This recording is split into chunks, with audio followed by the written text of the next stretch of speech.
Hello everyone, this is Pet Crochets. Welcome back to my channel. Today we're going to be completing the Marina set and working on the Marina skirt. The Marina halter backless top is up on my channel, so if you're interested, go check it out. If you haven't already, don't forget to like, comment, and subscribe to my channel. I have many more crochet patterns, tutorials, and videos on the way very soon. This skirt has been such a staple in my summer wardrobe. I've been wearing it just like this with a white linen top and also with the matching halter top as well. I've gotten so many compliments on this set and I really love the way this skirt turned out. It has a lot of texture to it and I think the color of the yarn is just so beautiful and screams summer, seashells, beach, seaside, and I just can't wait to wear it to my next vacation destination. This skirt will be made up of 4 repeating rows and we're going to have some vertical posts at the bottom along with some beautiful ruffles. For the top of the skirt, I used an elastic waistband and I also added this string of pearls details just to add a nice seaside beachy vibe. As always, this skirt will be measurement based and I'll be giving you little tips along the way on how you can customize it to your liking. You can also make this a longer skirt. I'm actually working on a long skirt of this version with a nice split open in the back, so stay tuned as that will be coming in the near future. This skirt is just so fun, it's flattering, the textures are beautiful, and I think it will look great on all body types and on everyone. So let me know in the comments below if you do plan on making this skirt, and let's get started. Here are the details of the yarn that I used. This is going to be the same exact yarn that I used for the Marina top. It is a polyester and acrylic blend and it's a very soft and stretchy yarn. If you're using a different yarn, I suggest making a swatch first. We're also going to be grabbing a 4mm hook. I'm going to start off by making a foundation half double crochet chain. So this is a chainless foundation stitch. I'll be linking a video on how I do these chainless foundation stitches below.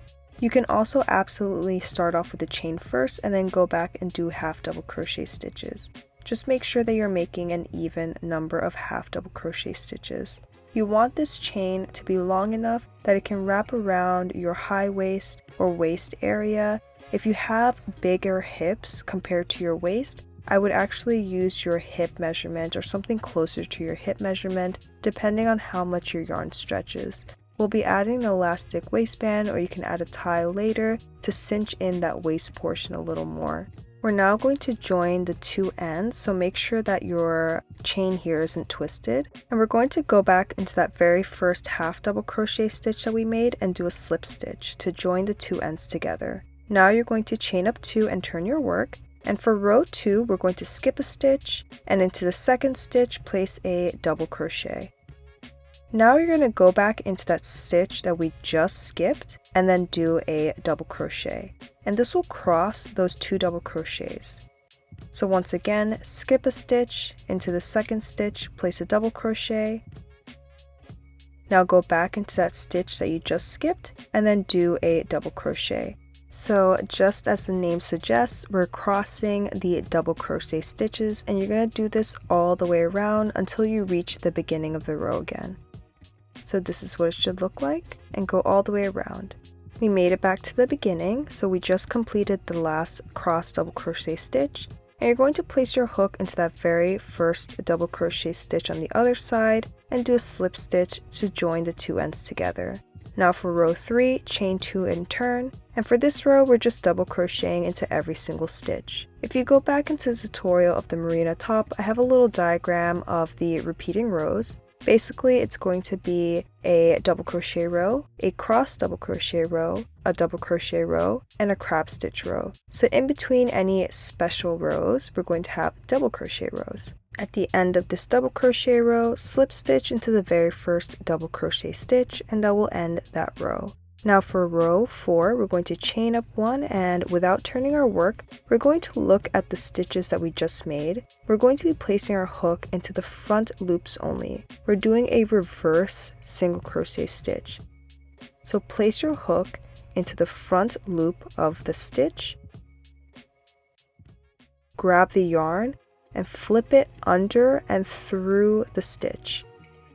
So you have 2 loops on your hook. You're going to complete the single crochet by yarning over and pulling through the 2 loops on your hook.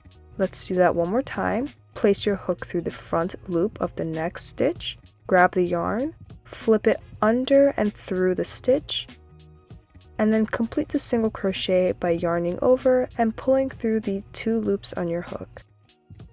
Again, front loop, grab the yarn, flip it under and through the stitch, and then single crochet. And that will create this beautiful twisted ridge texture. Once you reach the end, you're going to slip stitch into the first stitch, and that will end that row. Now you're going to chain up 2, and we're starting the row repeat again. So this is row 1. We're going to flip our work to the back side, and as you can see, since we were working into the front loops in the previous row, what we're left with is with the back loops. We're going to be doing our double crochets into these back loops. Remember, in between any of these special crab stitch or cross double crochet stitch rows, we're going to have just regular double crochet rows. So for this row, you're just going to double crochet into every one of those back loops. And you're going to go all the way around. Once you reach the beginning again, you're going to slip stitch into the very first double crochet stitch. Now we're going to repeat the rows. So row 2 is going to be the cross double crochet stitch row. You're going to repeat the same exact thing, and you're going to repeat as many rows necessary until you're ready to increase for your hip width. If you have wider hips, I suggest increasing immediately rather than just doing no increased rows. Before we start doing the increases, I like to place the seam directly down the center and then use 2 stitch markers to mark off the sides for where I want to increase for my hips. So there I'm marking off the sides, and we're going to be increasing by placing 2 double crochets into those stitches. So I just finished the cross double crochet stitch row. Now this is the regular double crochet stitch row. I double crocheted to that stitch marker, and to increase I'm placing 2 double crochets into that same stitch and then placing the stitch marker back so I know where to increase for the next rounds. Now I'm just going to double crochet and do the same thing into the other stitch marker. Once I've completed that row, the next row after will be the crab stitch row. We don't do any increases for the crab stitch or the cross double crochet stitch row. We're just increasing into those regular double crochet rows. I'm just going to quickly show you what it looks like to increase after the crab stitch row. I place my stitch marker where those back loops are.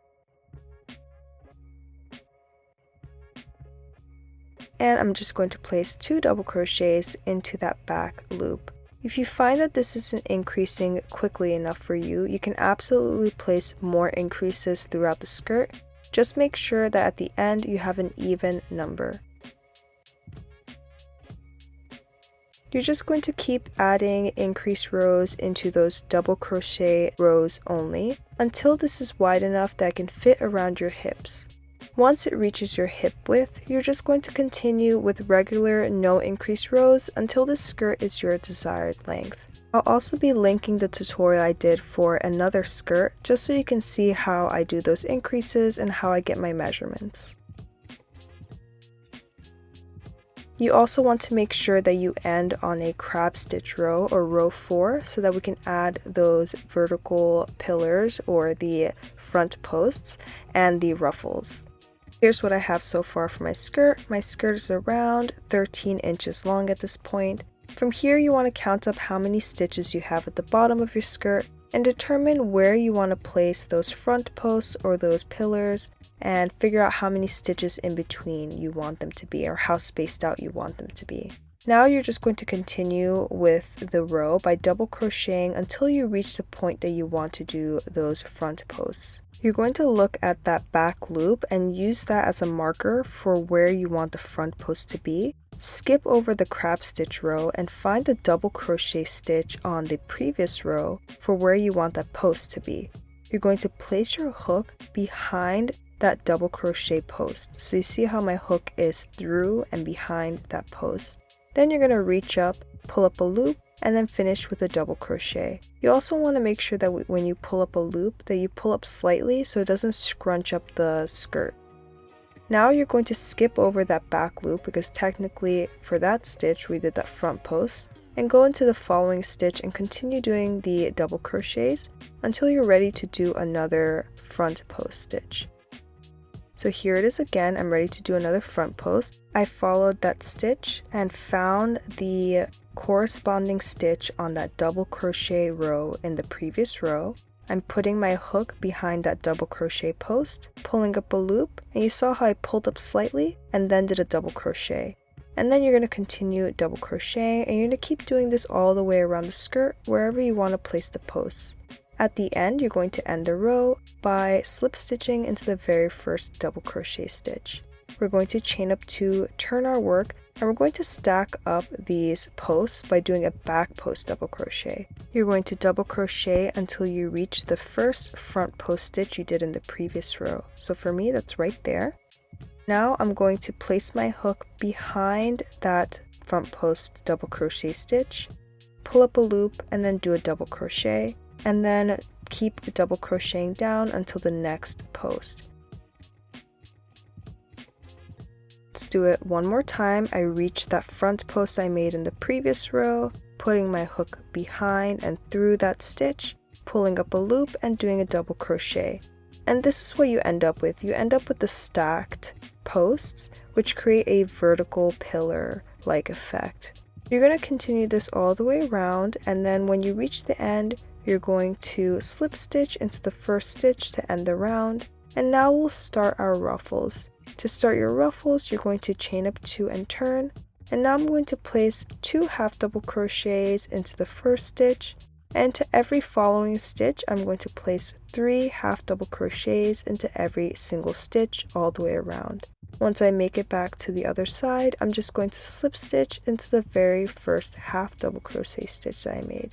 If you want the ruffles to be taller, you can also do a double crochet stitch. I did the double crochet ruffles for my top. However, for the skirt, I wanted the ruffles to be a little smaller, so I did half double crochet. If you want the ruffles to be more intense, you can also add more half double crochet or double crochet stitches into every stitch.